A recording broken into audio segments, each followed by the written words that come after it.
Sissi, anorexique, complexée, c'est cette info que vous ne connaissiez peut-être pas, sur la vraie Sissi.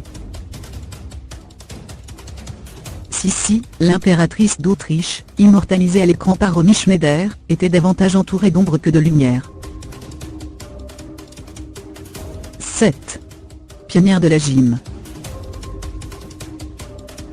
Sissi, qui collectionne les photos de femmes nues comme autant de modèles de beauté, fait installer à la résidence impériale des équipements de gymnastique, barres, poids, haltères, auxquels elle s'exerce quotidiennement. 6. La laine de Vienne.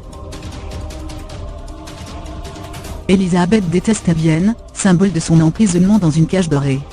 Préférant la Hongrie, elle est sensible au sort des minorités et des ouvriers, et se sent attirée par la culture juive et les poètes anarchistes. 5. À la limite de la folie.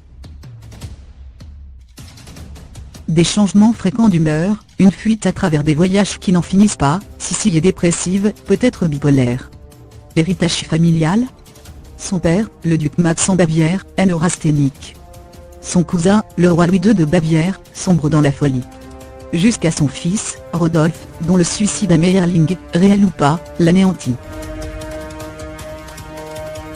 4. Complexée par son image. Elisabeth refuse de se faire photographier passé 30 ans. Le complexe lié au mauvais état de sa dentition lui fait, en outre, garder la plupart du temps sa bouche fermée. 3. Un mari ami plus qu'amant. Elisabeth estime plus qu'elle n'aime charnellement son mari, François-Joseph. Lequel lui voue, en revanche, une vraie passion. L'empereur ne pouvant se satisfaire de brefs échanges, il finit, poussé par sa femme, par prendre des maîtresses, dont la comédienne Katharina Schratt. 2. Assassiné par hasard. Lorsqu'il lui plante son petit couteau au-dessus du sein gauche, le 10 septembre 1898 à Genève, l'anarchiste italien Luigi Lucioni souhaite juste assassiner une célébrité, de préférence noble. Le duc d'Orléans d'abord visé, ayant modifié son emploi du temps, Lucioni se rabat sur Sissi.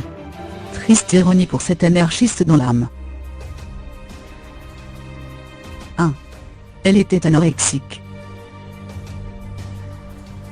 C'est une suite d'épreuves, l'obligation de se plier à l'étiquette étouffante des Habsbourg, la mort de sa fille aînée à 2 ans, qui pousse vraisemblablement Elisabeth d'Autriche, 1837-1898, à rejeter la nourriture comme toutes les autres contraintes. Très vite, cette femme d'1,72 m est obsédée par son poids maximum, qu'elle fixera une fois pour toutes à 50 kg.